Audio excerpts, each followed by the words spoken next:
All right, welcome everybody. We're going to take a moment here to make sure that everything is working. If you're on Facebook, if you could give me a comment and let me know you're here, and we'll get started here in just a couple of minutes. All right, well, while we wait for people to file in, Jennifer, I would like to report that the weather in Texas has cooled considerably, but that's because we have massive storms moving through the area, and we're going to have rain on and off for the next 3 days, which is going to put a big damper on our dog training, but at least it's not 100 degrees. What's it look like over there in Ohio? Yeah, we could use some rain if you'd like. Send it on up here. We had some rain last night, but that's it. It was pretty nice today, and I think it's supposed to be back to being warm. It's just hot and muggy and gross, and not as hot as where you are. And at least we have everything inside an AC, so I don't have any major complaints. Yeah, I think that's what we need. We need more indoor facilities, I guess, in general. Yeah. In the South. Yep. Yeah. Absolutely. Or you could just move to Ohio. Tempting. Let me get back to you on that one. All right, we have confirmation everywhere. From Kentucky, Virginia, Colorado, Ohio. So Michigan, we got people from all over, and everybody seems to be hearing well. And I double checked on my machine, so I think we're ready to get started here. All right, well, I guess we will get started then. Welcome everyone to the third video in our 4-part workshop called Your Journey Toward Agility Mastery. Whether you're brand new to the sport or a longtime competitor, if you're looking to get better at dog agility, you're in the right place. I'm Esteban, and thank you for joining us. Sitting next to me is Sarah Fernandez-Lopez. Hello. And joining us from Ohio is the reigning Westminster champ and the only American to win 3 individual medals at the FCI Agility World Championship, Jennifer Crank. Hi there, everyone. We're the voices you hear on the podcast, and we're also instructors at the Bad Dog Agility Academy, where we teach online. Now, this workshop has 4 videos. Today is video number 3. Overall, we're teaching you how to go from incompetence to mastery in your agility handling. Before we get started, I'm going to turn it over to Sarah. Hello, everybody. All right. So if you have been on our on any of the last 2 videos, you know the drill here. We want to get this out to as many people as possible. So we're having a little raffle giveaway for people who share this on Facebook. We're giving away, let's see, can you see that? Let's see, Squiggle It and a Tug It 2 toy. So this is our toy prize package, and we're going to choose one person after this this event that shares it on Facebook, and you need to make sure it's public so that I can see that you've shared it. And so we will pick that winner just after we finish going live. And then we have another chance for you to win a toy prize package at the end, and we'll tell you about that at the end. All right. Now, if you missed the first 2 videos in this series, you should check that out, because we took a look at the 4 stages of competence and applied it very specifically to agility. We showed you how to figure out what stage you're in for any given skill. And we explained how people often get stuck in stage 3, where they're doing something, they know how to do something, but it's not coming very naturally. They don't have that second nature feeling, and they feel like they're stuck, or they feel like that's as good as they're ever going to get. And they don't realize that it's just a stage of learning that they're going through. Then in the second video, we showed you how you can combine knowledge and execution to really move towards mastery on any one particular skill. And the skill that we used as our demonstration was the front cross. So we taught everything we could fit into about 20 minutes of the front cross. And it actually turned out to be quite a bit of front cross training there. The feedback from you guys has been amazing on that video. Thank you so much to everybody that joined us live and left comments. We really fed off of those comments in that video. And we enjoyed seeing your comments on our webpage as well, and seeing how so many of you learned something new about the front cross, even if you've been doing agility for decades. If you missed either of those videos, that's okay. Don't leave here yet. You can still watch this video. It's going to make sense. We're going to pull in some elements and kind of get you caught up. And then if you want to go watch that replay, it is available on the replay page.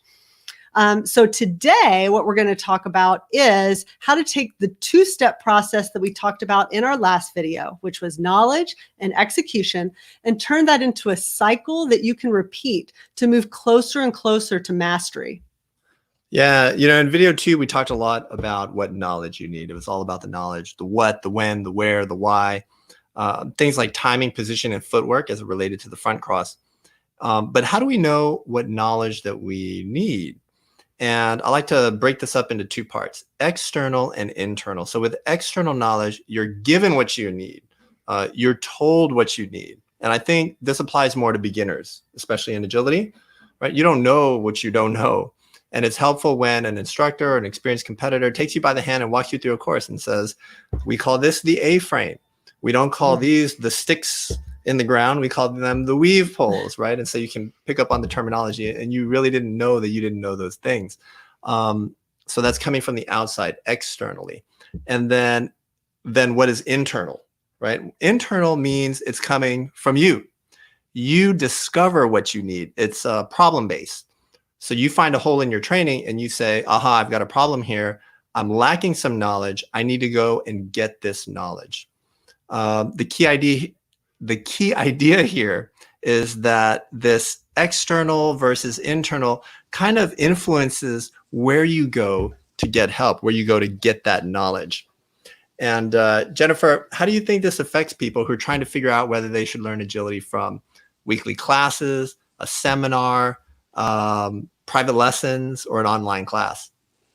It's interesting to think about knowledge as these 2 separate ways, particularly how they affect kind of both classes and private lessons, which are the 2 main ways that I'm teaching in addition to online. Because I'm in charge of the lesson plans, when I'm designing classes, I'm not thinking about any one person or any one dog and their particular weakness. I pick a theme, I pick a topic that I'm seeing across the students. So I would consider that the classes that I teach to be more external knowledge. You show up for class and I'm going to present whatever topic or whatever theme there is for the week. For example, this week at Incredipause, it's rear crosses. So if that happens to be something that you have identified as a weakness, great. But if not, oh, well, that's what I have made the choice to teach. Comparing that to how I do private lessons, typically for private lessons, somebody will book a private lesson or come to me for a private lesson because they've identified a weakness, right? Whether it was on their own, whether it was in class with their instructor, but they realize, oh man, my weave pole exits are a problem, or my serpentines are a problem. So when they come in for a private lesson, I'll start off and say, okay, what are we working on today? What do we need to address? What do we need to perfect? And I'll let them lead the topic. So they're not as predetermined. It's more of an internal knowledge and an internal knowledge for those private lessons. So very different kind of contrast between the 2. All right. Well, then what do you think about seminars and online courses?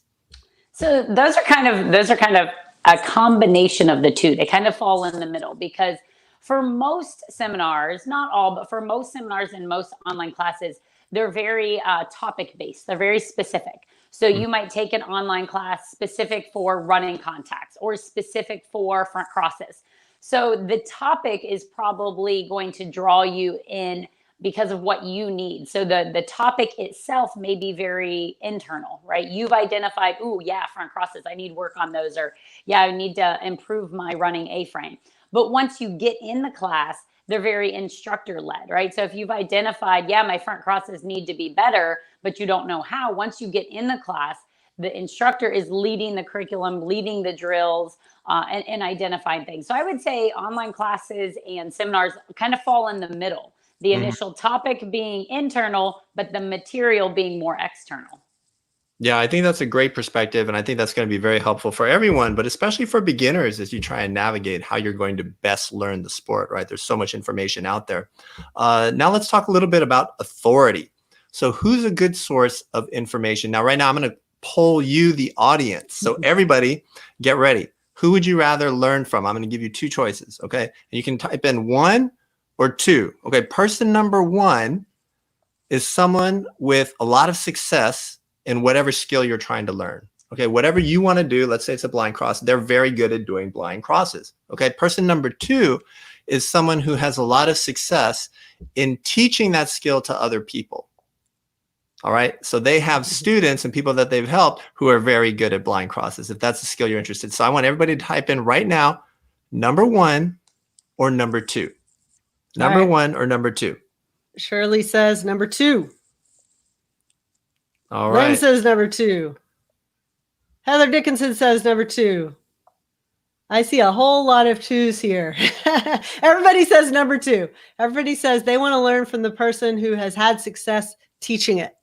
Yeah, so that's very interesting. A very interesting response. Not one person, not even one number. Okay, we have one number 1. We've got a one number 1 there. All right. So Jennifer, which one would you choose and why? I mean, in a perfect world, I want 1 and 2.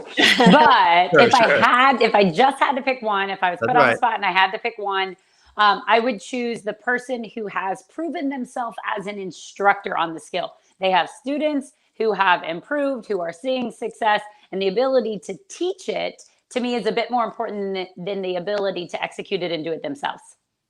Yeah, absolutely. I think sometimes we lose sight of that a little bit.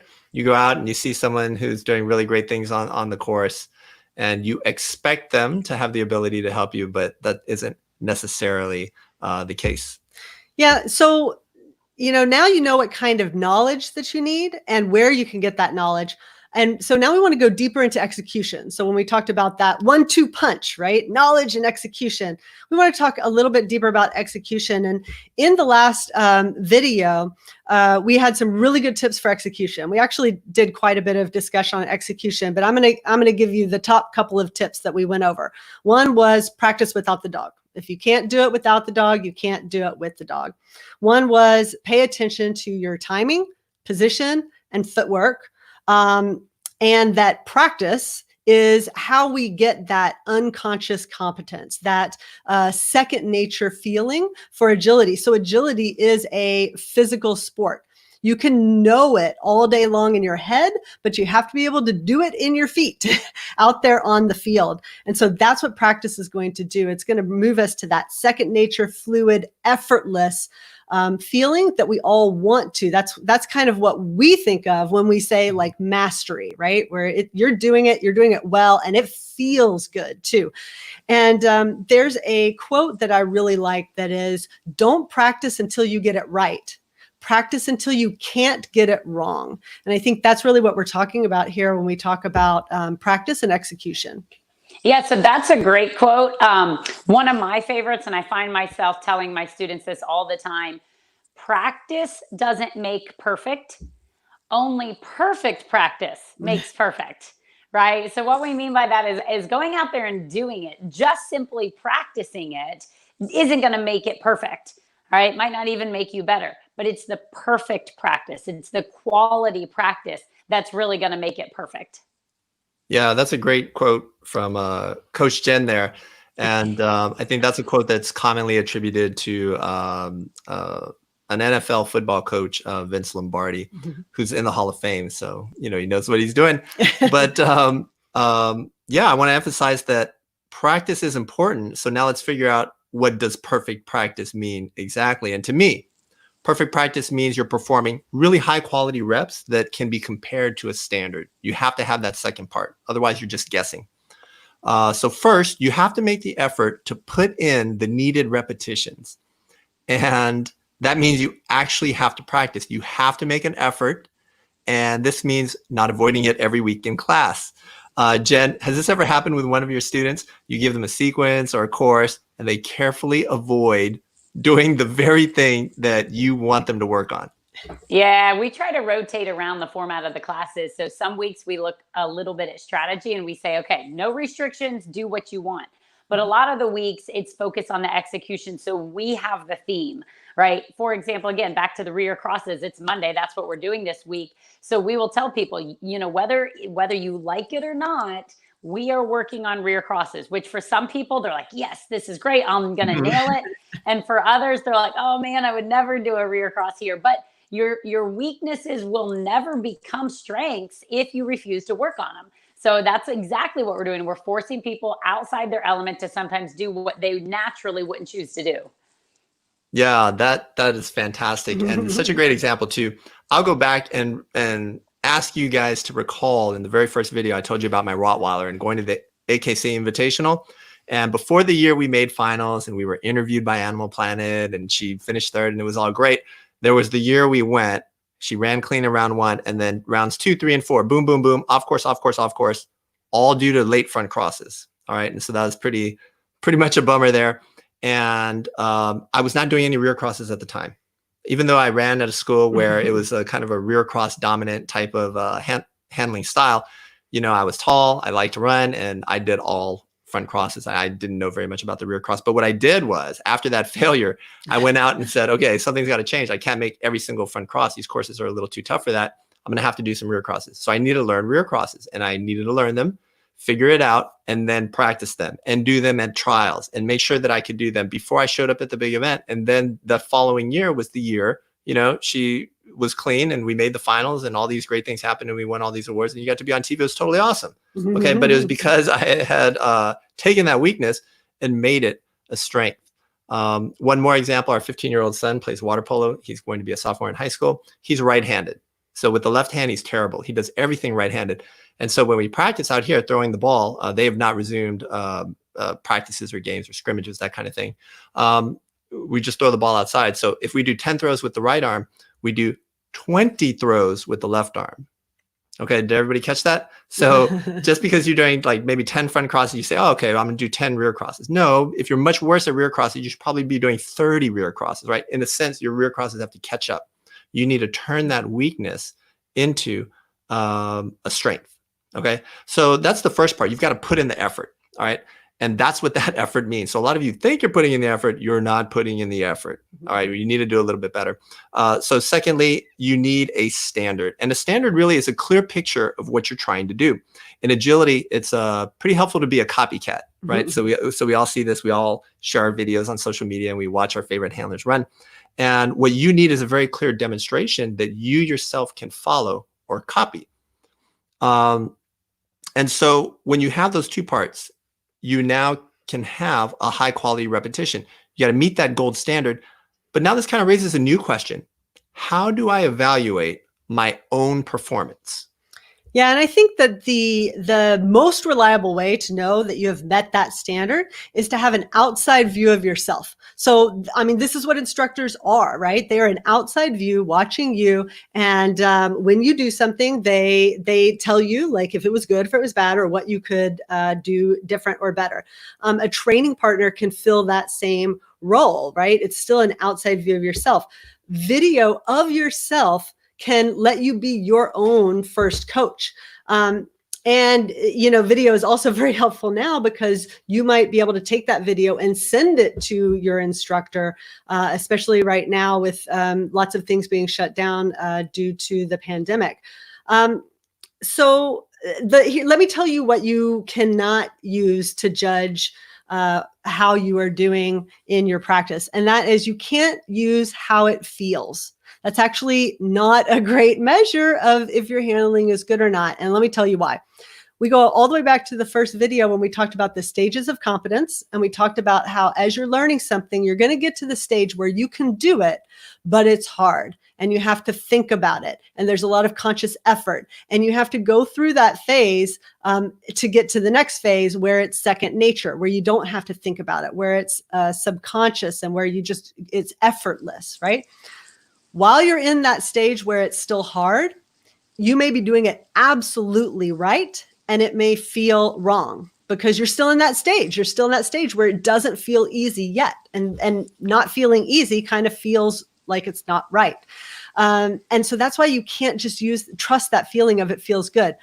Now, the other reason you can't trust that feeling is because let's say that you have been doing handling a certain way. Let's say you've been doing front crosses and you took 6 steps every time you did it. And you have now built muscle memory into a 6-step front cross. And when you try to do a 4-step front cross instead of a 6-step front cross, it feels wrong. Your body has gotten used to the way that you do things. And whenever you try to change anything, your body says, no, I kind of know how to do it this other way. This feels wrong. But in fact, you're right. So sometimes it feels right, but it's wrong. And sometimes it feels wrong, but it's right. And the only way to really know is to have that outside view And we think videotape is a great way to do that. I'm just going to take a moment real quick here. And I pulled up this comment here from Kevin. Practice needs to have an expert pair of eyes to ensure we don't get sloppy on the skill. And that's a great comment. And I'm going to show you one more. And this is from 3-time 20-inch AKC National Agility Champion, Sarah Baker. And that's Hops, or Border Collie in the picture here. She does it in her classes as well. So you got to know, if you're going to train with us, if you're going to train with Jen, if you're going to train with Sarah Baker, they are going to turn your weaknesses into strengths, right? They've got the eye that you need. All right, let me go ahead and pull this comment down. Yeah, and on video review, I mean, video review is great not only for looking at form, right? So counting out your steps and looking at execution, but it has a lot of other advantages.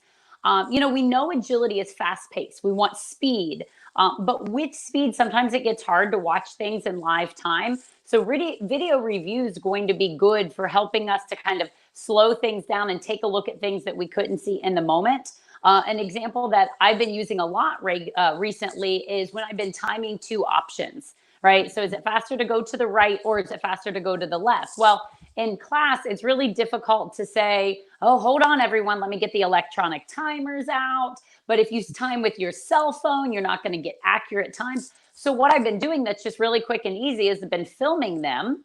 And then I'm able to go put them back up in a side-by-side, or actually we'll just do it on my phone right there in the private lesson. So I'm able to get information from it, right? I'm able to pair them together and get information, which one was faster with very accurate results. And then I have it on video to be able to analyze it and look back at it. And even for students, just this week, it's funny that we're talking about this. Just this week, I had a student come in and she's working on a running A-frame. So transitioning to a running A-frame. And she went to a training session and she's like, yeah, he was great. He had all his A-frames. My training buddy said they were all great. I went home and my husband asked to see video. And when I started playing the video back, he actually missed about 25% of them. So the 2 of them together thought they were getting these successes, but the video review proved otherwise. So while she couldn't do anything right there in the moment, it gave her information, it gave her knowledge, it gave her things to be more aware of and be a little bit more critical when she goes back out there. So there's more to it than just form. And I think kind of slowing things down, things that are too fast in live training, is a great benefit as well. Yeah, I think the other thing that's really important about video is it allows you to see things that are outside of your ability to see in real time, like physically outside of your field of view. And the super obvious example is a blind cross. I can't tell you how many blind cross videos I've seen where a person executes a blind cross. They think that it went fine because the dog ended up on their correct side and they continued the sequence and everything seemed fine. But what they couldn't see and what I could, or what the video could, is that the dog jumped planning to come to their other side because they were late on their blind. And that then the dog, lands behind them and then has to make a heroic, course correction and come back to the correct side. And that's something you just cannot see when you're executing a blind cross. And, blind crosses aren't the only time when you lose that ability to see everything about what's going on, but they're the most obvious. I think that the things that you want to look for, especially on your video, is, and things that are hard to see in real time are, which way is your dog's head pointing? Are they looking at you? Are they looking forward? Are they looking at the next obstacle? I like to look at what the dog is looking at and what part of the bar they're jumping over as they take off, as they're over the bar, and as they land. And what do I look like in those 3 spots? That's kind of like my super quick tip for how to video review. Those are the things that I would be looking at. Yeah, video review is so huge. It's definitely a step up from having someone watch your stuff. Even if you have access to a high quality instructor, or you're doing a private lesson, if there's ever an instructor, they tell you, oh, I never videotape. I just use my eye. I'm so experienced. I can see everything. It's just not true, right? And we all know that from judges who have missed calls, right? Your dog definitely hit it. You have the video proof, but they won't change the call because, they can't use the video evidence and whatnot. So, mistakes are made all the time because there are limitations to what the human brain can process. But when you're able to slow it down, it's fantastic. And that's why all sports do it, right? Whether it's basketball, football, baseball, video review has become a very important part of sports. And remember, dog agility is a sport. You and your dog are athletes. And so you should train how the great athletes are today. And they make liberal use of video review. It's an important part of sport development. And the other thing about videos, the more you review video of yourself, the more you watch yourself doing agility, the better you are able to visualize yourself. And visualization is such a big part of everything we do. I was having a conversation with Jennifer. I think this was a couple of years ago, and I think probably at one of the tryouts. So who knows where we were? Maybe in Pennsylvania somewhere. And anyway, it was an interesting conversation because we both visualize, right? We use visualization to be better, right? So we'll walk a course and then we'll practice it in our mind several times before we do our actual run. But I visualize myself in the first person, right? That's kind of how you guys are now. You're looking at the world through your eyes from your vantage point. Okay, Jennifer visualizes herself most of the time. I'm not saying she's weird or anything. It's just a different from a bird's eye view, the third person view, right? So it's as if you're flying over the course and you look down and see Jennifer. That's how she sees herself, and that's how she runs the course in her head. So it's very different. And I thought that was really cool. And I'm going to ask Jennifer about this, but video then improves your ability to visualize, and you get better at estimating your dog speed and your own speed. And that's really, really important in dog agility. So Jen, what are your thoughts on visualization?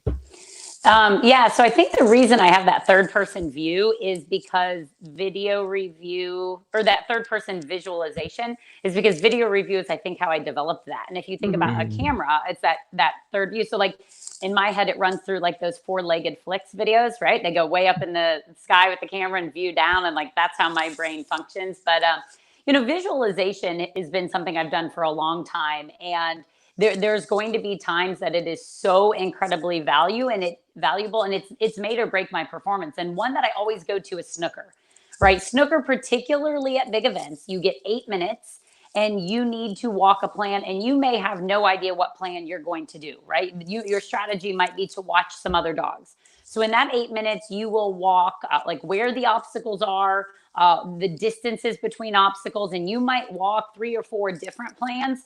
But very, very often, the plan that I've ended up running has been not one I've walked. So what's allowed me to go out there and be so comfortable with the run and so comfortable with the plan is the visualization from outside the ring, right? So if you feel like 8 minutes isn't quite enough for you to do your walkthrough, whether it's at a regular trial or whether it's at a snooker or a game or a bigger event, having the ability to visualize can make or break your performance. So when you're looking at those snooker runs last year at the WAO, the plan that I ran with Pink was not one that I walked, but I spent enough time outside the ring visualizing and getting myself comfortable with it that we did actually end up going out and winning that round at the World Agility Open. Yeah, that is a super big advantage, the way that you visualize courses. And I'm always surprised that there are people who don't use that yet, especially at very high levels, but it happens. I've seen posts where people struggle on a particular sequence at a big event, even like the Agility World Championship. And even after they've seen like 30 dogs go off course at the same spot, and they feel compelled to write on social media like, oh, I saw the dogs mess up, but I didn't plan on it the other way. And so I just stuck with my plan. They feel really trapped because they don't have that mental flexibility. They don't have that visualization skill. I've been in situations once or twice at AKC Nationals and once in the finals where I ended up finally running a course, and in a couple spots, I never walked that option, but I had to adjust based on what I was seeing from some of the other dogs, right? So that's part of the game, such a big part of the game. And it's not just, this is a huge advantage in snooker and gambler because of the kind of fluid nature of it. But it's important for every competitor to have a good sense of their speed and their dog speed, just for your own decision making on, can I make this front cross? Right. Can I make this spot on course? So, everybody needs that skill of having an internal feeling of their own speed and their dog speed, and visualization is a great way to develop that. Yeah. Yeah, absolutely. Let me just pull up this one comment here. Yeah. I like this one. So I want to pull it up here. Lynn says, better to have someone else's video so your instructor can watch you properly, can't video and process the run at the same time. That is so true because I have taped. That's actually in response to this question. Asking, yeah, let's pull that up too. Is it okay to ask your instructor to video your runs in class? I feel like when I train and video, I learn when I watch it afterwards, but I don't know if it's appropriate to ask in class settings. So sometimes instructors will do it for you. A seminar presenter will do it for you, but for the most part, you want to ask a classmate, you want to ask someone else so that the instructor can watch you live. Because there have been times where, you know, I'm watching, for example, Sarah's run and I'm like holding it but I don't even want to watch it through here. I want to watch over it to kind of catch everything and think, okay, is this on time? Is this the right footwork? And then the quality of my videotaping suffers. And then when I do a really good job on the videotaping, I don't really know what happened in the run because I was just keeping them centered on the run. So the video quality is really good, but I don't really know what they did and I have to go back and review it afterwards. So, or just grab a tripod. I have several students who will bring their tripod and just set it up, you know. Yeah, I do really like that too, especially if you can get to show a trial with bleachers and put up a little tripod on the high part there. All right. So having said all of that, now we can answer the hard question that we ended video 2 with. People come to us and they ask, okay, I know what I'm doing. I'm practicing a lot, but I'm still having problems. You know, what's going on here? And really, there's two main possibilities. And this assumes that your dog does understand the skill. Number one, your knowledge is wrong. You know, you've got bad information. Number two, your execution is wrong. You're not meeting that gold standard that we've set for that given skill. And you have no idea because you don't have a good way to review the work that you're doing. So there are going to be some of you people out here watching right now, seeing all the comments from other people about videotaping and how they do it. And you realize, oh, wait, you know, I don't videotape my practices at all. And I only sometimes videotape my trial runs. You know, sometimes you're going to miss it. Sometimes there's no one to videotape you. If you're the first person or the last person in class, everybody's gone. There's not enough people to videotape and things like that. Sometimes you're in a rush, right? They're like, hey, you're up next. You know, and there's not time to grab your phone and find someone to videotape. You know, that happens. But for the most part, you want to be trying to do that. So without it, right, there's no reflection. So there can't be any analysis. There's no actual review, right? So you're missing that vital step. Personally, after I train, even at home in the backyard, right? One, I'm always dragging Sarah out there, right? Sarah's like super busy. She's working on something on the computer, you know, she's out there making the world a better place. And I'm like, you got to watch me for like 5 or 6 minutes, you know? And it's either to tape or to watch, but often right after I'm getting a debrief, you know, how does she look? What was her attitude like? What do you think I should do for the next time? Right. And those are your basic questions. You want to review how the session went and what you're going to do for next time. What adjustments you're going to make for next time? How are you going to make it a little bit harder if they're ready to advance? How are you going to make it a little bit easier if they struggled? Right. So you should be doing that after every session. So let's think about this as it pertains to the front cross work that we did in video 2. Many of you didn't know at least one of the things we covered in video 2 about the front cross, whether it was the dog's, the front cross line, the 4-step footwork, covering ground and not having that Fred Flintstone front cross. So you didn't have all the knowledge, but you found the source, right? In this case, it was us. So thank you for joining us, and we appreciate that. But many of you have been practicing the front cross prior to video 2. But you were missing an important part. You were missing that knowledge. So maybe you didn't know the proper footwork, for example. You know, this is an example of where practice doesn't make perfect, right? You have been practicing, but you haven't been practicing it perfect because you didn't have the knowledge, right? So we gave you the weekend to have that perfect practice. You guys stood up, you were in the shower, you were in your living rooms, you were practicing it. But it still brings us to this question of, how do we know if it was perfect, right? You got the knowledge, you practiced, you changed your practice from what maybe wasn't perfect. And now, how do you know if it's perfect? Right, exactly. I want to bring up this comment that came up earlier. This is somebody who said she practiced since last week, and then practiced at her agility lesson, she was able to execute it perfectly. That's awesome. Perfect. That's See, there's that example. She used the weekend to get that practice in. Exactly. And so that's some of what we've been talking about today is now we've added this extra piece, the ability to videotape yourself and to look at your own video.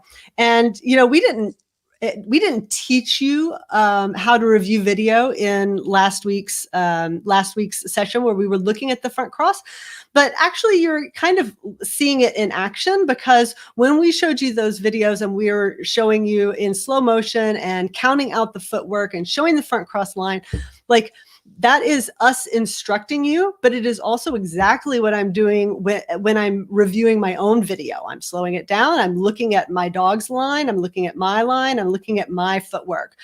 So you can do the same things with your own video. And we're going to go ahead and pull that one of the videos that we had up so you can see that again, and anybody who missed it last week. So give me just a second here. Got to share my screen.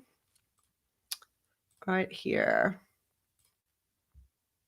Okay, here we go. So this showed 3 different front crosses here. And we were looking at the footwork. So here we are looking at the 4-step front cross. Yeah, so here I noticed you marked all 4 steps, and you're going to do it for each of these different front crosses. Here's the 90 degree. And so how many of you out there, you tape your run and then you just look at it once or twice? And that's it. Or if there's a problem, or if the judge called a contact, you go and double check that contact to make sure, oh, your dog really did miss it. But what Sarah's doing here is she's looking at a very specific skill. In this case, the 4-step front cross, right? She's looking at the 4 steps. Did I do it? Right? And she's going to mark it and she's going to count it. And she's not just looking at it at regular full speed, right? She's slowed it down so she can see what she looks like. And now her brain can process that. And next time she goes out on the field, she's going to have the benefit of having really reviewed that video. Okay, you got to get away from just videotaping your run, watching it once, and that's it, right? We need a little bit more than that if you're going to make the kind of progress that you guys are looking for. Right, and so now we're going to put all 3 pieces together, right? Let me pull up a little image here. Can they see that slide? They're about to be able to see that side, yeah.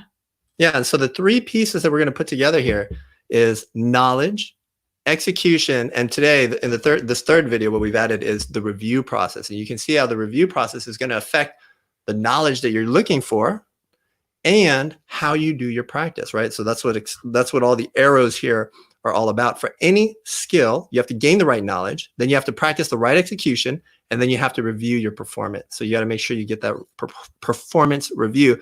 The best handlers are doing this over and over again, not just in trials, right? They're doing this in practice for every skill, for every problem that they run into. Yeah, that's exactly right. So, you know, excuse me, everyone take a moment and let this sink in, because you now have a very powerful tool to get from where you are, wherever that is, to where you want to go, wherever that is in agility. And I know these 3 videos have had a big impact on many of you who have been watching, because we've seen all the great comments that came through. Yeah. People have been doing agility for years. Some of the comments were like, I've been doing agility all this time and I never knew this about the front cross. They've gone out, they've worked on it, and now they're on their way to true mastery after all this time. So some of you may be wondering, well, this is all fantastic for the front cross, but what about the blind cross? What about my stop contacts? What about my weave pull problems? So for those of you who are looking for that knowledge, and you like not just what we've shown you, but how we've shown you, and you want to know, well, what else can I learn from Jennifer and Sarah and Esteban? Well, good news, this is the time of year that we open our VIP membership to new members. Yeah, so this program only opens once a year, and it opens this Wednesday. And our members get what you've been getting on this workshop, but for every skill. And so when we think in terms of the success cycle, the VIP program gives you the knowledge you need, explained in a way that's easy to understand. And once you have that knowledge, you can put it into practice. And Jennifer, Esteban, and I can help you review your sessions whenever you get stuck. All the details of the VIP program are going to be available Wednesday, and it closes on June 30th. So you have about 6 days to join us before we start focusing on helping all of our members. Yeah, so the VIP opens on Wednesday. You guys got that. That's 2 days from now. But that's going to be the same day that we also do video number 4 in this workshop. And in video number 4 is going to be pretty cool because Jennifer is going to share how this success cycle led her Sheltie to a silver medal at the FCI Agility World Championship. It's the only medal the U.S. has pulled from that event in a long time, like almost 10 years. Jennifer, can you tell us a little bit about Swift's problem? Yeah, even after many years of competing and teaching, Swift presented me with challenges that basically forced me to reevaluate my current training plan, gain new knowledge, right? So that's where we went to the knowledge, and then basically start this cycle, which ended with success at the World Championships. Yeah, awesome. And Esteban here is going to share his experience with a Rottweiler who couldn't hit her contacts, a Golden Retriever who couldn't stay at the start line, and how he used the success cycle to turn both of those dogs into the #1 dog in their breed, the number one fastest dog in their breed in AKC, American Kennel Club Agility. Yeah, so the problems are pretty self-explanatory there. The Rottweiler, I think we went over about a year and a half without getting a single leg, a single qualifying run, a single clean run in standard, right? That's with the equipment, like the dog walk, the A-frame. It was mostly the dog walk that she was missing. She would miss the A-frame too. She'd fly off the teeter. So that was over a year. But she ended up having a great career, being a great dog. And the Golden Retriever would start running the course without me, right? You'd tell her to sit, you would start to walk away, and she would just take off, right? And so that was the problem that she came with. She was someone else's dog that I was working with, training and trialing. And so I think a lot of people out there watching right now have had the same experience. Or if you're an instructor, obviously these are two problems that you see, probably weekly in your classes. Mm-hmm. So I think a lot of people can relate to this. In video 4, we're also going to be getting some inspiration from some of our current VIP members, kind of talking about their journey and their success cycle. Yeah, so do make sure that you join us for video number 4. You're going to learn how other people, including me and Jen, use the success cycle. You're going to learn more about the VIP program. Join us whether you become a VIP member or not, because you're going to be inspired. You're going to be motivated to be a better handler. I can see in the comments some people are already excited. Now, I think Linda here, put that comment right up here. This is interesting. Yeah, because I think she said earlier that she had a Kiki nephew. Like world champion Kiki nephew. And so, Kiki's got a great and interesting story as well. And so she said there's, expectations that she has for the dog and to live up to. But yeah, you can learn more about that in video number 4 as well. Yeah. And in the meantime, we would love to hear about your biggest takeaway from this video. I loved reading the ones from video 2. And we did promise another prize package, and that's going to be for somebody who comments on video number 3. And we actually have a new toy prize package for that. And this is from Susan Robinson, the toys that she puts together.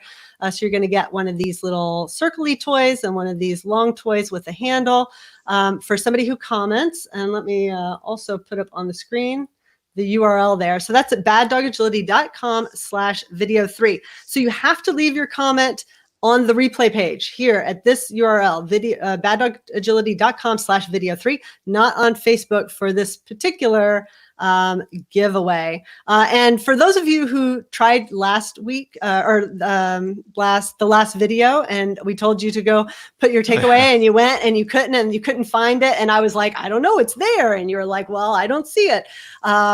Sorry about that. We had put a whole bunch of stuff on our website to protect against hackers, and it was a little too aggressive. It was very protective, but it was a little too aggressive in its protection and wasn't letting anybody comment. It took me a couple of days to get that straightened out, but it's all working now. So you can go to baddogagility.com/video3 and put in your biggest takeaways. And remember that we also have the other toy prize package that we're going to give away in about 10 minutes for somebody who shares this presentation on Facebook. So thank you so much for joining us today. We love being here with you live and seeing all of your comments. And we are going to be live next on Wednesday. And we are going to do video number 4 live twice. We want to give all of our friends overseas in Europe and other countries where 7 p.m. in Houston isn't a great time for them. We want to give them an opportunity to leave their comments and get their questions answered too. So we will be live at noon our time and 7 p.m. our time, and you can show up to either of those, whichever one fits your schedule best, or both. We would love to see you there. All right. Thanks, everybody. See you all Wednesday.